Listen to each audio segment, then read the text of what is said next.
মুসলিমদের এটা জানতে হবে যে কিভাবে টেবিলটা উল্টে দেয়া যায়। আমার লেকচার শেষ করার আগে আমি একটা উদাহরণ দেব। গত কয়েক মাস ধরে আপনারা যারা ভারত উপমহাদেশের অধিবাসী, এখন অবশ্য সেটা আন্তর্জাতিক খবর, আপনারা হয়তো সানিয়া মির্জার খবরটা শুনেছেন। সানিয়া মির্জা নাম শুনেছেন? বাবা মাশাআল্লাহ, সবাই জানেন দেখছি। কেন? কারণ হলো মিডিয়া। সবাই সানিয়া মির্জাকে চেনে। কিভাবে? কারণ এই মিডিয়া চিনিয়েছে, এই মিডিয়ায় তাকে দিয়েছে পাবলিসিটি। এর কারণটা জানেন কেন? কারণ সে একজন মুসলিম। শুধু মুসলিম হওয়ার কারণে না, কারণ সে মুসলিম হয়ে এমন ড্রেস পরেছে, স্কার্ট আর শর্ট।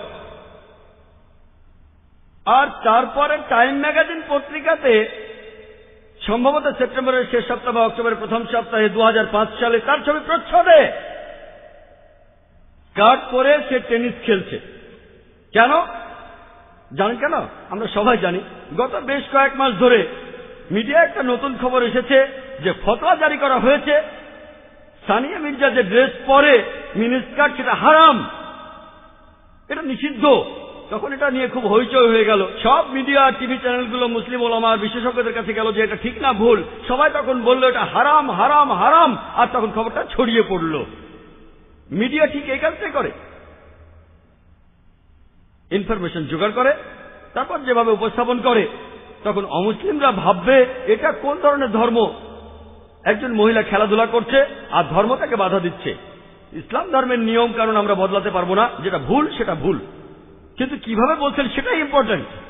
আল্লাহ পবিত্র কোরআনে সূরা নাহলের 125 নম্বর আয়াতে উল্লেখ করেছেন, উদু ইলা সাবিলি রাব্বিকা বিল হিকমা ওয়া মাযাতিল হাসনা ওয়া জাদিলহুম বিল্লাতি হি হাসান। প্রতিপালকের পথে মানুষকে আহ্বান করো হিকমত ও সদুপদেশ দ্বারা, এবং তাদের সাথে তর্ক করো ও যুক্তি দেখাও সবচেয়ে উত্তম ও গ্রহণযোগ্য পন্থায়। আমাকে যখন প্রশ্নটা করা হলো, আমি সাধারণত মিডিয়ার সামনে কথা বলি না, এটা অবশ্য অন্য কারণ আছে, নর্মাল মিডিয়াগুলো। এর কারণটা আমি পরে বলবো, আমি কারণটা বলবো। তবে বোম্বেতে আমরা প্রতি সপ্তাহে লেকচার আয়োজন করি, প্রশ্নোত্তর পর্ব থাকে।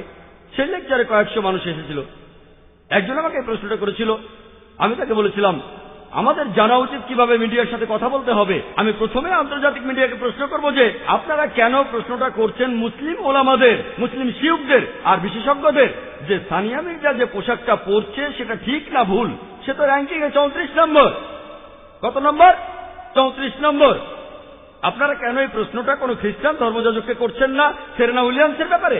সেরেনা উইলিয়ামস র্যাঙ্কিং এ 1 নম্বর। আপনারা কেন খ্রিস্টান ধর্মযাজকদের প্রশ্নটা করছেন না যে সেরেনা উইলিয়ামস যে পোশাকটা পরে সেটা ঠিক না ভুল? তাদের প্রশ্ন করুন না।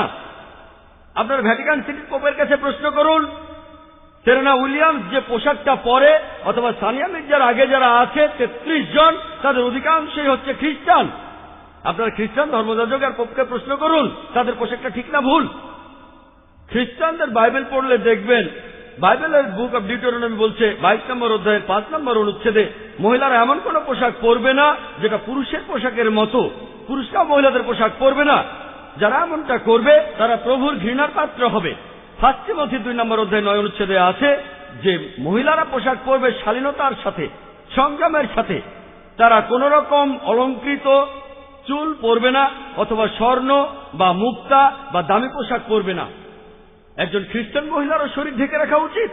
আপনারা খ্রিস্টান নানদের ঠিক সেভাবেই দেখেন। নানদের কেমন দেখেছেন? তাদেরকেও মুসলিম মহিলাদের মতোই দেখায়। আপনারা যদি কখনো মাদার মেরির ছবি দেখে থাকেন, তাকে আল্লাহ শান্তিতে রাখুন, তার শরীরও মাথা থেকে পা পর্যন্ত ঢাকা, শুধু মুখ আর কবজি পর্যন্ত হাত খোলা। আপনারা বরং পোপকে জিজ্ঞেস করুন বা খ্রিস্টান ধর্মযাজকদের, যদি একজন নান তার হিজাব ছেড়ে মিনি স্কার্ট পরে টেনিস খেলে, তখন তিনি কোন ফতোয়া দেবেন? তিনি তখন কি বলবেন? আমাদের ধর্মে প্রত্যেক মুসলিম নারী, প্রত্যেক মুসলিম মহিলা ধার্মিক। খ্রিস্টানদের কাছে নানরা যেমন ধার্মিক, তারা সবাই শালীন। মিডিয়াকে ঠিক এইভাবেই উত্তর দিতে হবে। এ ব্যাপারে মুসলিমদের মধ্যেও দুটো ভাগ ছিল। বেশিরভাগ ওলামা আর শিয়ুখ তারা বলেছেন এটা ভুল। তাদের কেউ কেউ তখনই ফতোয়া জারি করে দিলেন। তবে তখন কিছু তথাকথিত আধুনিক মুসলিম তারা কি বলেছিল জানেন? খেলাধুলার মধ্যে ইসলাম ধর্ম নাক গলাচ্ছে কেন?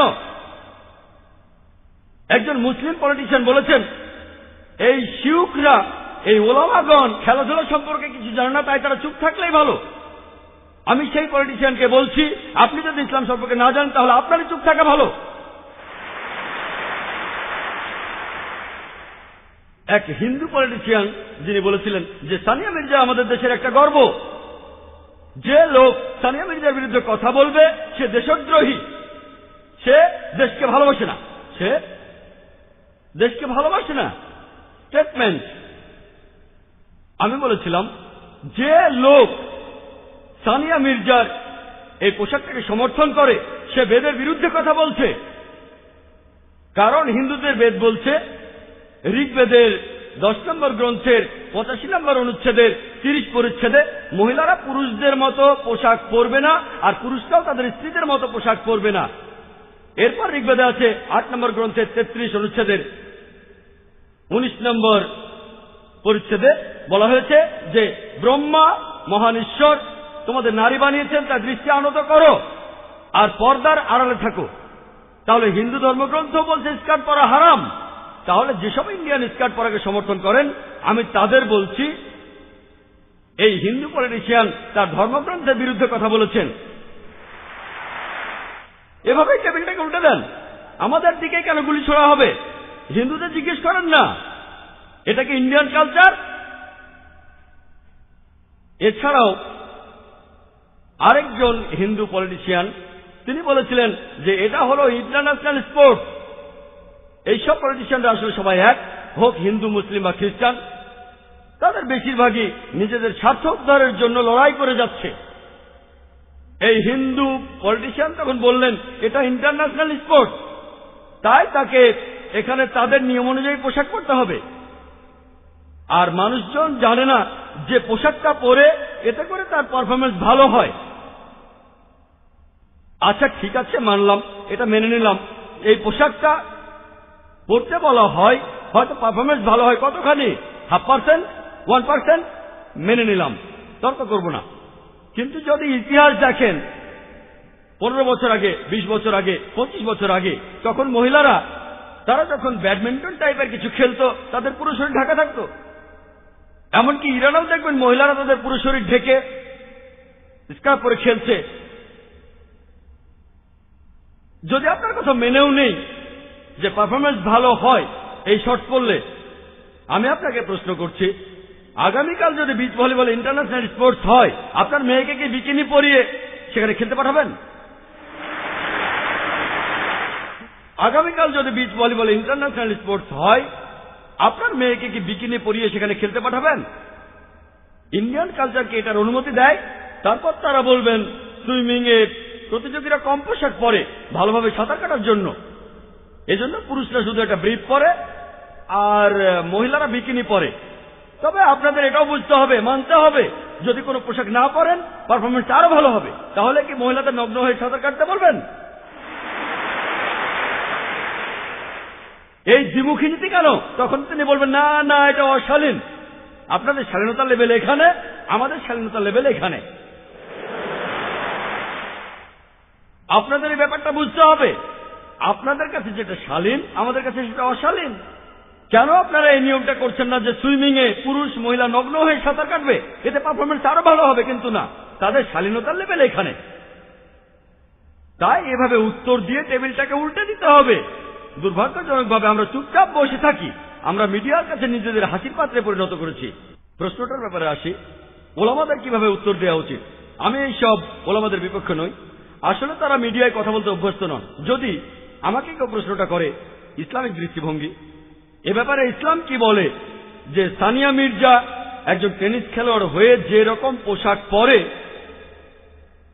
এটা ঠিক না ভুল, আমি উত্তরে বলতাম সানিয়া মির্জা সম্পর্কে বলার আগে আমি আরেকটা কথা বলি যে অনেক মুসলিম পুরুষ আছেন যারা ক্রিকেট খেলেন, ইন্ডিয়ান টিমে খেলেন, অন্যান্য টিমেও খেলেন। তাদের অনেকেই সালাহ আদায় করেন না। সহিহ মুসলিম বলছে বুক অফ সালাতে ঈমান আর কুফরির মধ্যে ব্যবধানটা হলো সালাহ। সালাহ হলো তাওহীদের পরে সবচেয়ে গুরুত্বপূর্ণ স্তম্ভ, খুবই গুরুত্বপূর্ণ। শিরক করার পর সবচেয়ে বড় গুনাহ হলো সালাহ আদায় না করা। তাই আমার মত অনুযায়ী যেসব মুসলিম পুরুষ ক্রিকেট খেলেন আর সালাহ আদায় করেন না তারা সানিয়া মির্জার চাইতে বড় গুনাহগার। সানিয়া মির্জা সালাহ আদায় করে।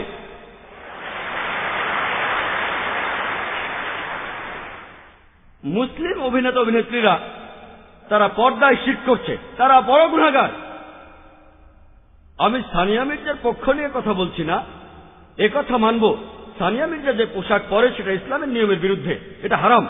তবে একথা বলার আগে আবহাওয়াটা বদলে দিলাম, এটাই হিকমা। পরিস্থিতি বদলে দিচ্ছি। যখনই বলছি খ্রিস্টান ধর্ম এটার বিরুদ্ধে, তারা তখন চুপ হয়ে যাচ্ছে। হিন্দু ধর্ম এটার বিরুদ্ধে, চুপ হয়ে যাচ্ছে। ইহুদি ধর্ম এটার বিরুদ্ধে, তারাও চুপ হয়ে যাচ্ছে। আমি ক্রিকেট খেলা নিয়ে বলেছি, আমি সুইমিং নিয়ে বলেছি। তারপর যখন উত্তরটা দিলাম যে এটা হারাম, তখন এই উত্তরটা তাদের গলা দিয়ে নামবে। তা না হলে উত্তরটা তারা হজমই করতে পারবে না। আমি বলেছি এটা ভালো, সানিয়া মির্জা অন্তত পক্ষে সালাহ আদায় করে, সে কম গুনাহগার অন্তত ওই মুসলিম ক্রিকেটারদের চাইতে যারা সালাহ আদায় করে না। 4 দিন খেলছে, 5 দিন খেলছে, সালাবাদ। আল্লাহ আমাদের সালাহ আদায় করার নির্দেশ দিয়েছেন। হয়তো ভবিষ্যতে সানিয়া মির্জা ইসলামিক পোশাক পরবে ইনশাআল্লাহ।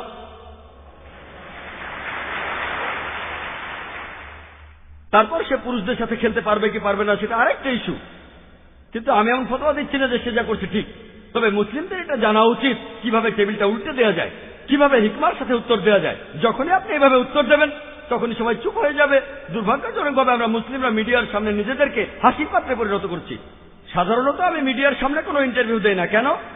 ধরুন আমি 5 মিনিট ধরে একটা প্রশ্নের উত্তর দেই, বেশিরভাগ সময়ই তারা উদ্দেশ্যমূলকভাবে এটা এডিট করে আর আমার বক্তব্যটা বদলে দেয়। মাঝে মধ্যে সময়ের স্বল্পতার কারণে সেটাকে ছোট করে, আর না বুঝেই তারা বক্তব্যটাকে বদলে দেয়। ইচ্ছা অনিচ্ছা জানি না, তবে বেশিরভাগ সময় হয়ে থাকে আমার উত্তরটা যদি ঠিকমতো হয় তারা কেটে ফেলে, এডিট করে ফেলে। তারপর উত্তরটা শুনে অন্যরকম মনে হবে, অথবা না বুঝে শুনে ছোট করতে গিয়ে আমার বক্তব্যটা অন্যরকম হয়ে যায়। এজন্য ইচ্ছে করেই তাদের আমি এড়িয়ে চলি। যদিও অনেক মিডিয়া থেকে আমাকে আমন্ত্রণ জানানো হয়, অনেক আন্তর্জাতিক মিডিয়াতে ইন্টারভিউর জন্য ডাকা হয়, আমাকে বেশিরভাগ সময় এড়িয়ে চলি। ইনশাআল্লাহ যখন আমাদের চ্যানেল হবে তখন সঠিক চিত্রটা তুলে ধরতে পারবো। আমাদের টেপের কপি দেব, যদি দেখতে চান এটা দেখেন, যদি এডিট করেন আমাদের চ্যানেলে সম্পূর্ণটা দেখাবো ইনশাআল্লাহ।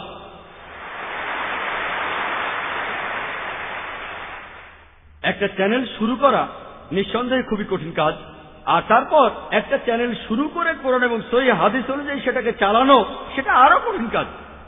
ইনশাআল্লাহ আমি আল্লাহর কাছে দোয়া করছি, আপনারাও দোয়া করবেন যাতে সঠিক পথে চলতে পারি, কোরআন সহিহ হাদিস মেনে চলতে পারি, আর যেন এভাবে ইসলামকে ছড়াতে পারি। আমার লেকচার শেষ করার আগে পবিত্র কোরআনের একটি উদ্ধৃতি দিচ্ছি। সূরা ইসরার 81 নম্বর আয়াতে বলা হয়েছে, ওয়া কুল জাল হাক্কু ওয়া জাহাকাল বাতিল ইন্নাল বাতিলা কানা জাউকা। যখন সত্য এসে মিথ্যের সামনে দাঁড়ায়, মিথ্যে বিলুপ্ত হয়ে যায়, কারণ মিথ্যা প্রকৃতিগত কারণে বিলুপ্ত হয়ে যাবে। ওয়া আখিরু দাওয়ানা ওয়া আলহামদুলিল্লাহি রাব্বিল আলামিন।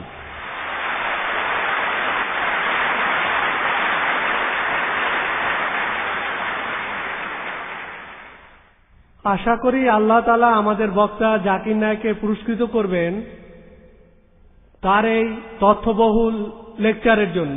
এখন আমি ডাক্তার মোহাম্মদ নায়েককে অনুষ্ঠান পরিচালনার জন্য অনুরোধ জানাচ্ছি। আসসালামু আলাইকুম। আপনাদের সবাইকে অনেক ধন্যবাদ। আল্লাহ আপনাদের পুরস্কৃত করুন। এখন আমরা শুরু করতে যাচ্ছি সবচেয়ে আকর্ষণীয় সেশন, উন্মুক্ত প্রশ্ন উত্তর পর্ব। আমরা এই সেশনটা শুরু করার আগে একটা ধারণা নিই। আপনারা কি আমাকে বলবেন, আপনারা উপস্থিত শ্রোতারা কতজন ভাবছেন জাকির নায়েকের লেকচারের পরে ইসলাম মানব জাতির জন্য শান্তি চায়? আপনাদের হাত তুলবেন প্লিজ। আলহামদুলিল্লাহ, আলহামদুলিল্লাহ। এবারে আপনারা বিভিন্ন প্রশ্ন করবেন ডক্টর জাকিরকে। আপনাদের নিশ্চিত করছি সব প্রশ্নই আমরা গুরুত্ব সহকারে শুনব, তারপর উত্তর দেওয়ার চেষ্টা করব। আমরা আসলে বিভিন্ন সমস্যার সমাধান চাই, মানব জাতির বিভিন্ন সমস্যা। যেমন জাকির নায়েক আজকে বললেন, আজকের আলোচনার বিষয়বস্তু ছিল মিডিয়া এবং ইসলাম, যুদ্ধ নাকি শান্তি। আমি এবারে সংক্ষেপে বলি, শান্তির জন্য যুদ্ধ, এই স্লোগান দিয়ে অনেক অত্যাচারী শাসকই এই পৃথিবীতে হত্যাযজ্ঞ চালিয়েছে, ধ্বংসযজ্ঞ চালিয়েছে, আর শান্তি মানুষের জীবন থেকে হারিয়ে গেছে। ইসলাম শান্তির ধর্ম, ভেতরে বাইরে সব দিক থেকেই। তাই আমরা ইহকাল আর পরকালে শান্তির জন্য ইসলামের প্রচার চালিয়ে যাব। আজকে আমাদের সামনে উপস্থিত আছেন ডক্টর জাকির নায়েক, যিনি এইসব ব্যাপারে একজন বিশেষজ্ঞ। আর ডক্টর জাকির নায়েকের লেকচারের মাধ্যমে আপনারা সেই কথাগুলোই এতক্ষণ ধরে শুনলেন। এখনকার এই প্রশ্নোত্তর পর্বের কোঅর্ডিনেটর হিসেবে আমি আমাদের ভলান্টিয়ারদের বলবো, উপস্থিত মুসলিম শ্রোতাদেরও অনুরোধ করব, দয়া করে এখানে উপস্থিত অমুসলিম ভাইদের আগে প্রশ্ন করার সুযোগ দেন। তাদের মধ্যে যারা সাংবাদিক আছেন তাদের আগে বলতে দেন।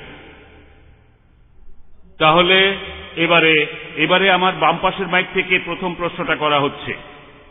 হ্যাঁ ভাই। হাই, আমার নাম রাহুল ভাটিয়া, আমি পেশায় একজন ইঞ্জিনিয়ার। আমার প্রশ্নটা হলো, পবিত্র কোরআনে সূরা হজের 47 নম্বর আয়াতে আছে, বলা হয়েছে তোমার প্রতিপালকের কাছে একদিন তোমাদের হিসাবে 1000 বছরের সমান। এছাড়াও সূরা সাজদার 5 নম্বর আয়াতে আছে, তোমাদের প্রতিপালকের একদিনের পরিমাপ হবে তোমাদের হিসাবে 1000 বছরের সমান। এরপর সূরা মারিজের 4 নম্বর আয়াতে বলা হয়েছে, ফিরিস্তা এবং রূহ আল্লাহর দিকে ঊর্ধ্বগামী হয় এমন একদিনে যার পরিমাণ পার্থিব 50,000 বছর। তাহলে একদিন সমান কত হবে, 1000 বছর না 50,000 বছর আল্লাহ তাআলার কাছে? আপনার নাম রাহুল, তাই না? জি। আপনি তো গতকাল সৃষ্টির 6 দিন নিয়ে আমাকে প্রশ্ন করেছিলেন। মাশাআল্লাহ, আপনাকে ভালোবাসি। আমিও আপনাকে ভালোবাসি। এখন আপনাকে বলি, ইন্টারনেটে দেখবেন এগুলো খুবই কমন প্রশ্ন। আপনাকে এগুলো জানার জন্য বিশেষজ্ঞ হতে হবে না, আপনি ইন্টারনেটে চলে যান, ইসলাম বিরোধী সাইটগুলোতে এরকম অনেক কিছু পাবেন। আমি শিওর যে ভাই রাহুল, আপনি বোধহয় পুরো কোরআন পড়েননি। না, পুরোটা পড়িনি। আমিও জানি। এটা ছাড়াও আমার আরো প্রশ্ন আছে। আমি আরো কিছু প্রশ্ন করতে চাই, তবে আগে এটার উত্তরটা জানতে চাই। তাহলে দেখছেন, আপনি যদি সত্যটা জানতে চান, প্রথমে আপনাকে আসল উৎসটা পড়ে দেখতে হবে। যদি খ্রিস্টান ধর্মকে জানতে চাই আর খ্রিস্টান বিরোধী বইগুলো পড়ি, তাহলে আমি এক পেশে হয়ে যাব। তাই আমি আপনাকে অনুরোধ করছি, প্রথমে ভালো সাইটগুলো দেখেন, পবিত্র কোরআন পড়েন, তারপর 2টো না 200টা প্রশ্ন করেন আমাকে, ইনশাআল্লাহ আমি উত্তর দেব। অবশ্যই উত্তর দেব। ওকে। তবে আমি দাওয়ার কাজে নিয়োজিত, এটা বুঝি যে লোকে ইসলাম বিরোধী সাইটগুলো দেখে, প্রথমে সেখানে নেগেটিভ পয়েন্টগুলো দেখে মেনে নিয়ে ইসলামের বিরুদ্ধে চলে যায়। ইসলাম সম্পর্কে জানতে হলে ভালো সাইটগুলোতে যান, এমন সাইটে যাবেন না যেমন অ্যানসারিং ইসলাম। এখানে আমি একটা কথা বলি, আপনার উত্তরটা দিচ্ছি, সমস্যা নেই। না, যেটা আমি বলছি, আমি আসলে আধা ঘন্টা ধরে ইসলাম সম্পর্কে ভালো কথা বলতে পারবো। আমি এখানে একেবারেই নিরপেক্ষ। আমি উত্তরটা দিচ্ছি, এটা নতুন প্রশ্ন না, এটা নতুন না। এই প্রশ্নের উত্তর অনেক আগে দিয়েছি আমি সবকিছু রেফারেন্স দিতে পারি। মাশাআল্লাহ ভাই, আপনি প্রশ্ন করলেন যে কোরআনে 2টো জায়গায় আল্লাহ বলেছেন একদিনের সমান হলো 1000 বছর। আরেক জায়গায় সূরা মারিজের 4 নম্বর আয়াতে উল্লেখ করা হয়েছে আল্লাহ তাআলার একদিনের সময়কাল হলো 50,000 বছর। এটা কি পরস্পর বিরোধী নয়? এক জায়গায় বলা হচ্ছে 1000 বছর, আর এক জায়গায় বলা হচ্ছে 50,000 বছর। আরবি ভাষায় এই শব্দটা হলো ইয়ম, এই শব্দটা হলো ইয়ম। এখন ইয়ম এর 2টো অর্থ আছে। একটা অর্থ হলো দিন, দিন দিন 24 ঘন্টা একদিন। অন্য অর্থটা হচ্ছে একটা সময়কাল, একটা যুগ। এটা যে কোনো একটা সময়কাল হতে পারে। তাহলে ইয়মের একটা অর্থ হলো দিন, আরেকটা অর্থ হলো একটা সময়কাল। তাহলে যদি সঠিকভাবে কোরআন পড়েন, একটা আয়াত বলছে যে একদিন সবকিছু আল্লাহ সুবহানাহু ওয়া তাআলার কাছে উপরে চলে যাবে, যেদিনের পরিমাণ হবে 1000 বছর তোমাদের হিসেবে। একটা দিন, একটা সময়কাল, যেটা সময় হবে তোমাদের হিসেবে 1000 বছর। অন্য জায়গায় সূরা মারিজের 4 নম্বর আয়াতে উল্লেখ করা হয়েছে যে ফেরেশতাগণ যখন আল্লাহ তাআলার দিকে ঊর্ধ্বগামী হয়, এই সময় যে সময়টা লাগে একটা সময়কাল, যেটা পার্থিব 50,000 বছরের সমান। উদাহরণ হিসেবে আপনাকে বলি, ধরুন যদি আমি দুবাই থেকে আবুধাবি যেতে চাই, 1 ঘন্টা সময় লাগবে। আর যদি আমি দুবাই থেকে যাই ধরুন আমেরিকাতে, খুবই স্লো একটা প্লেনে, সময় লাগবে 50 ঘন্টা। দুবাই থেকে আবুধাবি যেতে আমার মোট সময় লাগবে 1 ঘন্টা, আর দুবাই থেকে নিউ ইয়র্ক যেতে আমার সময় লাগবে মোট 50 ঘন্টা। এটা পরস্পর বিরোধী কথা নয়, কারণ এই দুটো বিষয়ই আসলে আলাদা বিষয়। তাই আল্লাহ এক জায়গায় বলছেন একদিন সবকিছু তার কাছে চলে যাবে, সেটার সময় আলাদা। অন্য জায়গায় ফেরেশতাগণ তার কাছে যাবেন, সেটার সময়ও আলাদা। এটা পরস্পর বিরোধী নয়। এখানে বিষয় দুটো আলাদা, তাই সময়ের হিসেবটাও আলাদা। যদি অনুবাদ করেন দিন, 24 ঘন্টার দিন, তাহলে পরস্পর বিরোধী হবে। যদি অনুবাদ করেন এটা একটা সময়কাল, যেমন আল্লাহ বলেছেন তিনি এই বিশ্বজগৎ সৃষ্টি করেছেন মোট 6 দিনে 6টি আইয়ামে, এটা আসলে 24 ঘন্টার দিন নয়, তাহলে পরস্পর বিরোধী হবে। এই 6টা সময়কাল, 6টা যুগ, বিজ্ঞানীদেরও এ ব্যাপারে কোনো আপত্তি নেই। তাহলে এখানেও ইয়ামের অর্থ একটা সময়কাল। এই উত্তরগুলোর জন্য আমাদের ওয়েবসাইটে যেতে পারেন irf.net, www.irf.net। ইনশাল্লাহ বেশিরভাগ প্রশ্নের উত্তর সেখানে পাবেন। আশা করি উত্তরটা পেয়েছেন। স্যার, এখানে তাহলে দুইটা হলো আলাদা জিনিস। হ্যাঁ, ঠিক। এক্সেলেন্ট। আচ্ছা, আর আর যে শব্দটা আপনি বললেন, শব্দ দুইটা আলাদা, একটা হলো দিন আর অন্যটা হলো, একটা অর্থ হচ্ছে 24 ঘন্টার দিন, অন্যটা হলো সময়কাল। আর এই দুইটা জায়গাতেই ইয়ম শব্দটা বলা হয়েছে, একই শব্দ আছে, একই শব্দ দিয়ে বোঝানো হচ্ছে একটা দিন। বা যেদিনটা আয়াত বলেছেন সবগুলোতে, সূরা হাজে আছে, সূরা মারিজে আছে, এছাড়াও যেখানে বলা আছে যে আল্লাহ পৃথিবী আর আকাশমণ্ডলী সৃষ্টি করেছেন 6 দিনে, এখানেও ইয়াম শব্দটাই। এর বহুবচন হচ্ছে আইয়াম। একই শব্দ সূরা ফুসিলাতে, আপনি হয়তো রেফারেন্সটা ভুলে গেছেন, 9 থেকে 12 নম্বর আয়াত, এখানেও আইয়াম শব্দটাই আছে। ওকে, তাহলে এই শব্দটা দিয়ে বোঝায় একদিন অথবা একটা সময়কাল, একটা যুগ। আচ্ছা, আর এই সময়কালটা হতে পারে, সময়কাল হতে পারে 1 ঘন্টা, হতে পারে 10 ঘন্টা, হতে পারে 10 বছর, হতে পারে 1000 বছর, 1 কোটি বছর। আর এই দুইটা আয়াত আসলে আলাদা বিষয়ের কথা বলছে। হ্যাঁ, হয়েছে। আমি এখন পেছনে দাঁড়াচ্ছি, আবার প্রশ্ন করব। Thank you. এবার পরের প্রশ্নটা করেন। যদি এখানে কোনো অমুসলিম ভাই থাকেন যিনি প্রশ্ন করতে চান, আমি নিশ্চিত করছি আমরা আপনার প্রশ্ন গুরুত্বের সাথে শুনব আর সেভাবেই উত্তর দেব। যে কোনো ব্যাপারে আপনারা ভিন্ন মত হতে পারেন। আপনারা প্রশ্ন করেন ডক্টর জাকিরকে, আপনাকে সেজন্য ধন্যবাদ জানাবো।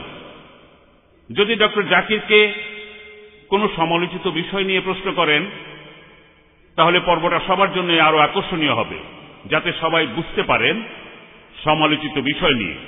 যেগুলো কম সমালোচিত সে বিষয়গুলো পরে আসবে। আর কোনো অমুসলিম ভাই কি আছেন? হ্যাঁ, ভাই রাহুল। আচ্ছা, আপনাকে তো আমরা সব জায়গাতেই দেখছি, আর অন্যরাও প্রশ্ন করছে না। হ্যাঁ, ভাই রাহুল। হ্যাঁ, বলছি। আমি এখন যে প্রশ্নটা করব সেটা হলো, আপনি গতকাল বলেছিলেন, একটা উদ্ধৃতি দিয়েছিলেন যে এক জায়গায় সর্বশক্তিমান ঈশ্বর বলেছেন, তোমরা আমার কোনো প্রতিমা তৈরি করবে না, এমন রূপক বানাবে না যেটা আছে স্বর্গের উপরে অথবা পৃথিবীর উপরে অথবা পাতালে, কারণ আমি তোমাদের প্রভু খুবই প্রতিহিংসাপরায়ণ। এখন আপনার কি এটা মনে হয় না যে মানে এটা খুব হাস্যকর হয়ে যায় না যে ঈশ্বরের মধ্যে প্রতিহিংসা আছে অথবা এ ব্যাপারে তিনি ঈর্ষান্বিত হচ্ছেন? আমার ধারণা ছিল এই অনুভূতিগুলো শুধু মানুষেরই থাকে। ঈশ্বর হিংসা করছে, ঈর্ষা করছে। আমার মনে হয় না ঈশ্বর কখনো এভাবে চিন্তা করে। সুন্দর প্রশ্ন করেছেন, আর আমি আপনার সঙ্গে একমত। ঈশ্বর কেন ঈর্ষা করবেন, এই কথাটা বলা হয়েছে বাইবেলে। আমি কথা বলছি না যে বাইবেল আসমানি কিতাব, আমি একথাও মানি না যে পবিত্র বাইবেল ঈশ্বরের বাণী। তারপরেও আমরা এটাও বিশ্বাস করি যে আমরা ঈশ্বরের সাথে কাউকে শরিক করব না।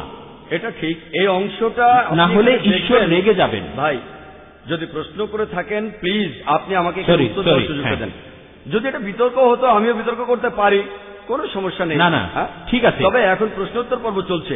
ওকে, প্লিজ আপনি প্রশ্নটা করেন, তারপর আমার উত্তরটা শোনেন। যদি আমার কথার ভেতরে আপনি কথা বলেন, আমি হয়তো কিছু মনে করছি না, তবে এটা হবে বিতর্ক, পরে এক সময় সেটা করা যাবে। I am sorry. ঠিক, আপনি প্রশ্ন করেন, আরেকটা প্রশ্ন করেন, আমি সেটা শুনবো। তবে কথা বলতে থাকলে সেটা হয়ে যায়, হ্যাঁ আমি বুঝতে পারছি, বিতর্কের মতো, সেটাও করা যায়। আর বিতর্কের সময় থাকে 15 মিনিট 15 মিনিট। আপনি খুব সুন্দর প্রশ্ন করেছেন যে আমি একটা অনুচ্ছেদে বলেছিলাম যেখানে বলা আছে তোমরা আমার কোনো প্রতিকৃতি তৈরি করবে না যেটা আছে উপরের স্বর্গে, পৃথিবীতে অথবা পৃথিবীর নিচে। তোমরা এমন কাউকে উপাসনা করবে না, কারণ আমি তোমাদের প্রভু ঈশ্বর এবং খুবই ঈর্ষাপরায়ণ। এই কথাটা রয়েছে বুক অফ এক্সোডাসে, অর্থাৎ ওল্ড টেস্টামেন্টে 20 নম্বর অধ্যায়ের 3 থেকে 5 অনুচ্ছেদে। এছাড়া বুক অফ ডিউটেরোনমি 5 নম্বর অধ্যায়ের 7 ও 9 অনুচ্ছেদে আছে। আর এটা হচ্ছে বাইবেলের উদ্ধৃতি। আমি কথা বলি না যে বাইবেলের পুরোটাই ঈশ্বরের বাণী। এই অনুচ্ছেদটার প্রথম অংশের সাথে আমি একমত, ঈশ্বরের কোনো প্রতিকৃতি নেই। কিন্তু দ্বিতীয় অংশ বলছে ঈশ্বর ঈর্ষাপরায়ণ, আমি কথা মানি না এই দ্বিতীয় অংশটা। তাই এই প্রশ্নটা আপনি করবেন কোনো খ্রিস্টানকে, আমাকে না। আমি এখানে বাইবেলের সবকিছু সমর্থন করছি না। কোরআনের সাথে মিল থাকলে সমর্থন করব, মিল না থাকলে সমর্থন করব না। তাই আমি আপনার সঙ্গে একমত যে ঈশ্বরের এখানে ঈশ্বরান্বিত হওয়াটা অস্বাভাবিক। আশা করি উত্তরটা পেয়েছেন। তবে মানতে হবে যে ঈশ্বরের সাথে কাউকে শরিক করা যাবে না, আর এটাই হলো সবচেয়ে বড় গুনাহ। হ্যাঁ, এই কথাগুলো আমি গতকাল বলেছিলাম। যে ঈশ্বরের সাথে কাউকে শরিক করা সবচেয়ে বড় গুনাহ। ওকে, থ্যাঙ্কস। আর কোনো অমুসলিম ভাই বা বোন প্রশ্ন করবেন? প্রশ্নটা করেছেন একজন হিন্দু ভদ্রলোক, তার নাম লেখা আছে পি নাইডু। তিনি বলেছেন মুসলিমরা মানুষ জাতির আশীর্বাদ, এখানে অমুসলিমদের কি হবে যারা জন্ম থেকেই মুসলিম নয়? তারা জীবনের কোন পর্যায়ে ইসলামকে বুঝবে? বোন, আপনি প্রশ্ন করলেন যে এক হিন্দু ভদ্রলোক বলেছেন মুসলিমরা মানব জাতির আশীর্বাদ, আলহামদুলিল্লাহ সুম্মা আলহামদুলিল্লাহ।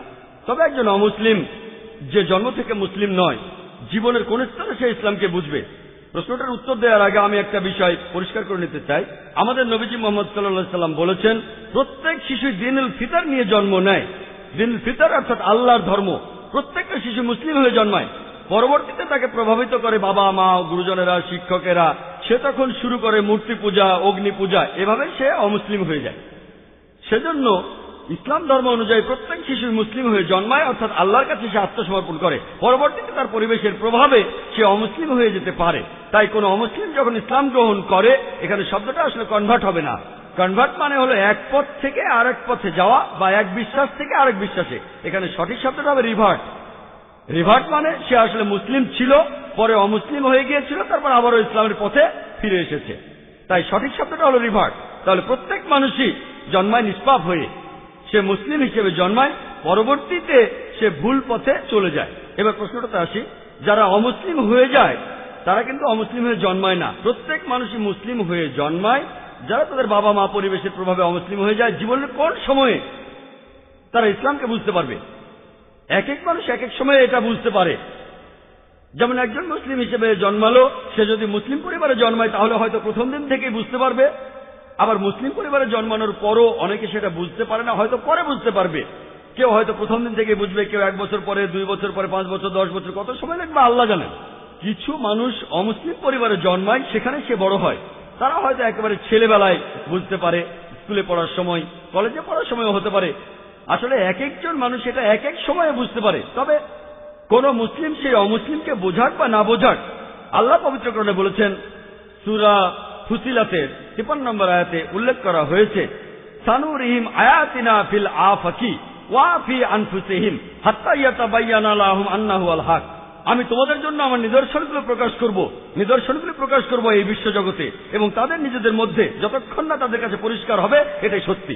তাহলে কোন মুসলিম সেই অমুসলিমকে বোঝাক বা না বোঝাক, আল্লাহ সুবহানাহু ওয়া তাআলা এই কথাটা স্পষ্ট করে বলেছেন, তিনি নিদর্শনগুলি প্রকাশ করবেন এই বিশ্বজগতে যতক্ষণ না সেটা মানুষের কাছে পরিষ্কার হবে। আমি কোনো কথা বললে একজন অমুসলিম নাও বুঝতে পারে, আল্লাহ যখন কিছু বলেন তখন এটা নিশ্চিত করেন যে সেটা অমুসলিমরা পরিষ্কারভাবে বুঝতে পারবে, যতক্ষণ না সে বুঝতে পারে যে এটাই হলো সত্যি, এটাই হলো হক। পরবর্তীতে এই সত্যটা বোঝার পরে সে মানতেও পারে নাও মানতে পারে, এর কারণটা ব্যক্তিগত কারণে মানতেও পারে নাও মানতে পারে। তবে মারা যাওয়ার আগে ইনশাআল্লাহ আল্লাহ তাকে নিদর্শন দেখাবেন। এখন কবে কখন আল্লাহ ভালো জানেন, তবে মারা যাওয়ার আগে আর রোজ কিয়ামতের দিন পবিত্র কোরআন আমাদের বলছে যে যারা ইসলামকে প্রত্যাখ্যান করে তারা কখনো আল্লাহর কাছে অভিযোগ করতে পারবে না যে আমি কোনো নিদর্শন পাইনি, কেন আমাকে জাহান্নামে পাঠাচ্ছেন। তারা শুধু বলবে আমাদের ক্ষমা করে দেন, আমরা ভুল করেছি। কারণ তারা জানে যে তারা নিদর্শন দেখেছে কিন্তু তখন গ্রহণ করেনি। তারা শুধু আল্লাহকে বলবে আমাদের আরেকটা সুযোগ দেন, আল্লাহ তখন বলবেন অনেক দেরি হয়ে গেছে। তাহলে আল্লাহ অবশ্যই তাদের নিদর্শন দেখাবেন তারা মারা যাওয়ার আগে। আশা করি উত্তরটা পেয়েছেন। হ্যাঁ ভাই, আমার নাম মহেশ। আপনি আজকেও খুব সুন্দর একটা লেকচার দিলেন। আমার প্রশ্নটা হল, পবিত্র কোরআনে একটা সূরা আছে, নবী মুহাম্মদ সাল্লাল্লাহু আলাইহি ওয়াসাল্লাম বলেছেন, একটা দোয়া আছে, তিনি বলেছেন তৃষ্ণা তখন চলে যায় সন্ধ্যায় রোজা ভাঙার পরে, তৃষ্ণা তখন চলে যায় আর শিরায় তখন রক্ত সঞ্চালিত হয়। আপনি কি এটার ব্যাখ্যা দিতে পারবেন? ভাই, আপনি মাশাআল্লাহ অনুবাদ করে শোনালেন একটা দোয়ার যেটাতে ইফতার করা হয়। আর আমি আপনাকে বলবো যে মাশাআল্লাহ আপনি আস্তে আস্তে বোঝার চেষ্টা করছেন এই শান্তির ধর্মকে, এই সত্যের ধর্মকে। আমি দোয়া করি আল্লাহ যেন আপনাকে হেদায়েত করেন। ভাই প্রশ্ন করেছেন যে আমরা ইফতারের সময় যে দোয়াটা পড়ি তার অর্থটা আসলে কি। আমরা ইফতারের সময় আল্লাহ তাআলার কাছে প্রার্থনা করি যে তৃষ্ণা তখন চলে গেছে আর ধমনীতে রক্ত চলাচল বেড়েছে।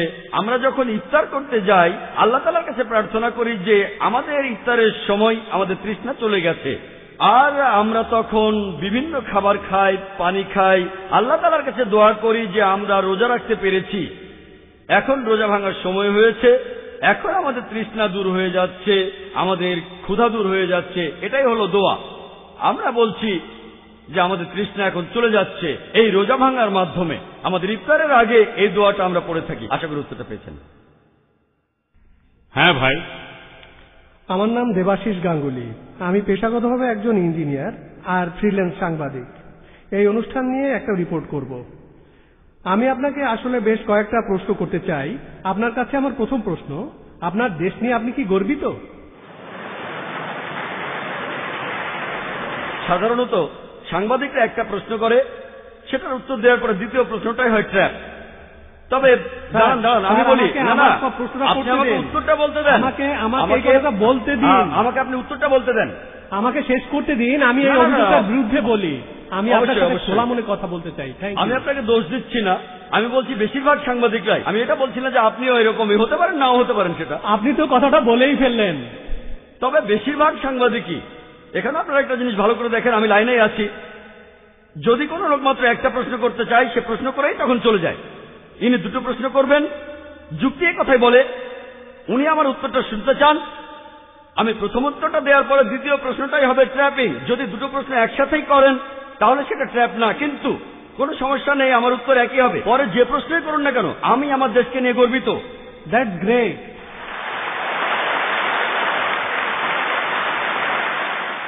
পৃথিবীর খুব কম দেশগুলোর মধ্যে ইন্ডিয়া একটা, যে দেশ অধিকার দেয় তার দেশের নাগরিকদের যে তারা তাদের ধর্মকে প্রচার করতে পারবে, পালনও করতে পারবে। আমি আমার দেশ নিয়ে গর্বিত। আমি আমার দ্বিতীয় প্রশ্নের উত্তর পেয়ে গেছি। আমি আমার দেশ নিয়ে অনেক ব্যাপারে গর্বিত। আপনি আমার দ্বিতীয় প্রশ্নের উত্তর দিয়ে দিয়েছেন, ধন্যবাদ।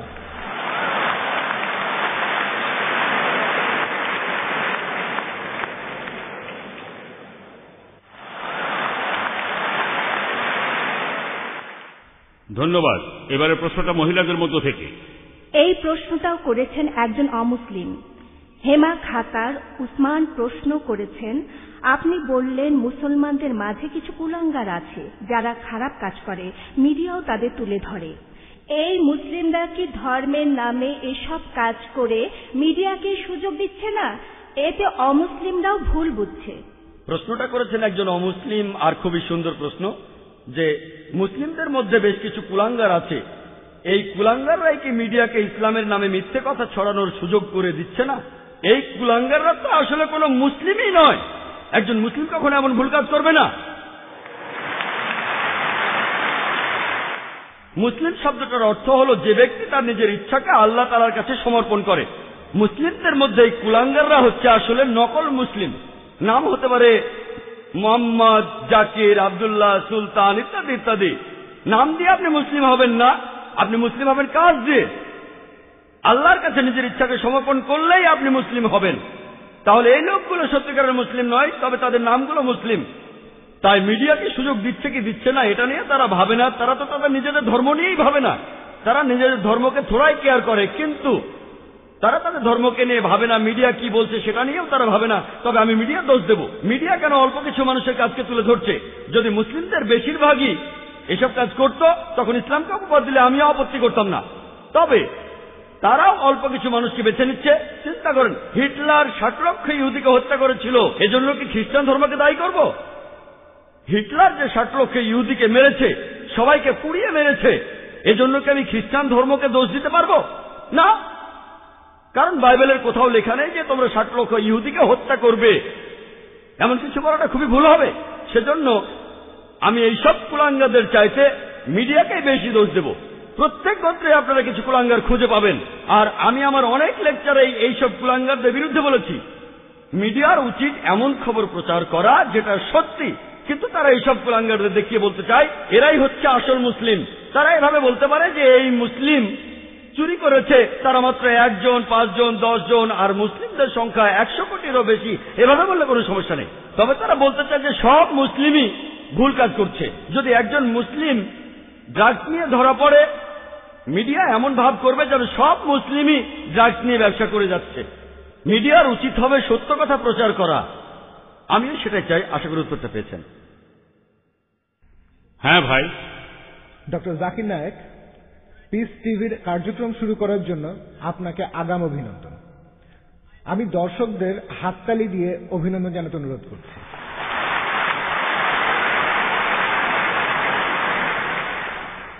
আমার প্রশ্নটা হলো, ইসলাম ধর্মে খতনা দেয়াটা বাধ্যতামূলক কেন? ভাই, আপনি প্রশ্ন করলেন এটা কি আবশ্যিক, এটা কি বাধ্যতামূলক যে মুসলিম পুরুষরা খতনা করবে, এটা কি ফরজ? ভাই, এটা ইসলামে আবশ্যিক না, এটা হলো সুন্নত। এটা সুন্নতে মুআক্কাদা, এটা করলে খুবই ভালো, এটা হলো মুস্তাহাব। আর ইসলামে খতনা দেওয়াটা হলো সুন্নত, এটা ফরজ না। তবে খতনা দেওয়ার অনেকগুলো কারণ আছে। আমি একজন ডাক্তার হিসেবে এই সুন্নতে খতনার উপরেই পুরো একটা লেকচার দিতে পারি, তবে এটা প্রশ্নোত্তর পর্ব, আমি তাই সংক্ষেপে বলছি। আজকে বিজ্ঞান আমাদের বলে যদি একজন লোক খতনা করে তাহলে তার কার্সিনোমা অব পিনাস হওয়ার সম্ভাবনা কম, লিঙ্গে ক্যান্সার হওয়ার সম্ভাবনা কম। খতনা দেয়া থাকলে সম্ভাবনা কম, যদি খতনা দেয়া না থাকে তাহলে সম্ভাবনা বেশি। বেশ কিছু রোগ আছে যেগুলো প্রতিরোধ করা যায় যদি খতনা দেয়া থাকে। খতনা দেওয়ার সময় প্রেপিউসটা কেটে ফেলা হয়, অর্থাৎ লিঙ্গের ফোরস্কিন কেটে ফেলা হয়। এখানে আপনারা দেখবেন যে খতনা না দেয়া কেউ যদি প্রকৃতির ডাকে সাড়া দেয়, তারপর প্রসাব করার পরে তার প্রেপিউসের ভেতরে প্রসাবের কয়েকটা ফোঁটা থেকে যায় ফোরস্কিনের ভেতরে, এ থেকে অনেক রোগ হতে পারে। চুলকানি হতে পারে, শরীরের ত্বকে প্রদাহ হতে পারে পেপলোসাইটিস। খতনা করলে এইসব রোগকে প্রতিরোধ করা যায়। আর এছাড়াও আমরা প্রসাব করার পরে পানি দিয়ে ধুয়ে নিই, এভাবে রোগকে প্রতিরোধ করি। আজকে বিজ্ঞান আমাদের বলে একজন লোক বেশি যৌন তৃপ্তি পাবে যদি তার খতনা দেয়া থাকে, বেশি যৌন তৃপ্তি পাবে। এছাড়াও খতনা দেয়া থাকলে আপনার ত্বকে বিভিন্ন রকম ইনফেকশন হওয়ার সম্ভাবনাও কম। এখনকার বিজ্ঞান আমাদের বলে যার খতনা দেয়া থাকে তার এইডস রোগ হওয়ার সম্ভাবনাও অনেক কম। এইডসের ভাইরাস খুবই তাড়াতাড়ি ছড়াবে যদি খতনা করা না থাকে। এরকম আরো অনেক রোগকে প্রতিরোধ করা যায়। এজন্য আপনারা দেখবেন যে আজকের আমেরিকাতেই 50%-এর বেশি ছেলেকে তাদের জন্মের পরই খতনা দেওয়া হয়, তারা কিন্তু মুসলিম না। এমনকি আমেরিকার খ্রিস্টানরাও ডাক্তার বাবা মাকে জিজ্ঞেস করেন আপনারা কি আপনাদের ছেলেদের খতনা দিতে চান, আর তাদের 50%-এরও বেশি ছেলেকে খতনা দেওয়া হয়। ইসলামে আছে সেজন্য করে না, কারণ তারা জানে এতে করে তাদের ছেলেদের উপকার হবে। আশা করি উত্তরটা পেয়েছেন। হ্যাঁ ভাই। আসসালামু আলাইকুম, আমার নাম ইমরান মোহাম্মদ, একজন আইটি ম্যানেজার। আমার প্রশ্নটা ইসলামের বিরুদ্ধে মিডিয়ার ষড়যন্ত্রগুলো নিয়ে। মুসলিমরা কিভাবে এসব ষড়যন্ত্রের প্রতিবাদ করবে? যেভাবে আমেরিকা পুরো পৃথিবীকে শাসন করতে চাচ্ছে, ইসলামকে দাবিয়ে রাখতে চাচ্ছে, ইত্যাদি ইত্যাদি। এসব ক্ষেত্রে প্রায় দেখা যায় যেসব মুসলিম তাদের ধর্ম সম্পর্কে খুব একটা জানে না, তারা মিডিয়ার এইসব মিথ্যা রটনা শুনে সেগুলোই বেশি করে বিশ্বাস করে। মুসলিমদের কিভাবে এসব ষড়যন্ত্রের মোকাবেলা করা উচিত? ভাই, আপনি একটা প্রশ্ন করলেন যে কিভাবে একজন মুসলিম প্রতিবাদ করবে বিভিন্ন ষড়যন্ত্রের বিরুদ্ধে যেগুলো আমেরিকানরা ইসলামের বিরুদ্ধে প্রচার করে থাকে। আর আমরাও বুঝতে পারি না যে কি করতে হবে। প্রথমে যেটা করতে হবে, আগে জানতে হবে আমাদের দিনকে। দুর্ভাগ্যজনকভাবে বেশিরভাগ মুসলিমই নিজের ধর্ম সম্পর্কে জানে না। এই জন্যই আমরা এই সমস্যায় পড়ি। যদি নিজের ধর্মটা ভালোভাবে জানি তাহলে মিডিয়া এই মিথ্যা কথাগুলো প্রচার করার সুযোগ পাবে না। দুর্ভাগ্যজনকভাবে আমরা আমাদের ধর্মকে জানি না, আর এ কারণে মিডিয়া যখন বিভিন্ন খবর প্রচার করে আমরা মুসলিমরা লজ্জিত হই, তাদের সে কথাগুলো মেনে নেই। আমি একটা উদাহরণ দেই। একবার এক ধার্মিক মুসলিম, মাশাআল্লাহ, তিনি একদিন আমাকে বললেন, ভাই জাকির, আপনি কি জানেন এই তালেবানরা তারা খুবই নিষ্ঠুর খারাপ মানুষ। আমি বললাম কেন? কারণ কি? কারণ তারা মহিলাদের মারে। আপনাকে কে বলেছে? আমি নিজের চোখেই দেখেছি। কোথায় দেখেছেন? আমি বিবিসিতে দেখেছি।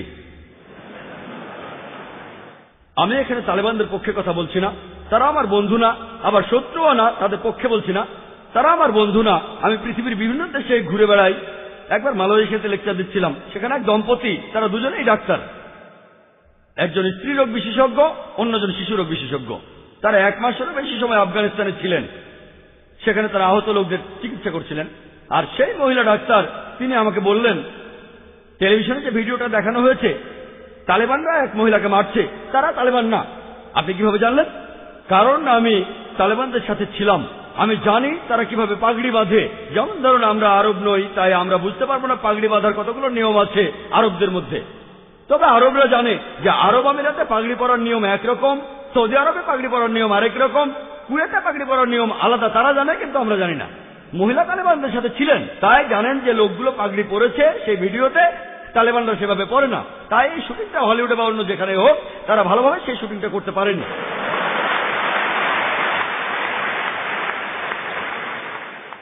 মিডিয়া এভাবে সবকিছু বদলে দিতে পারে।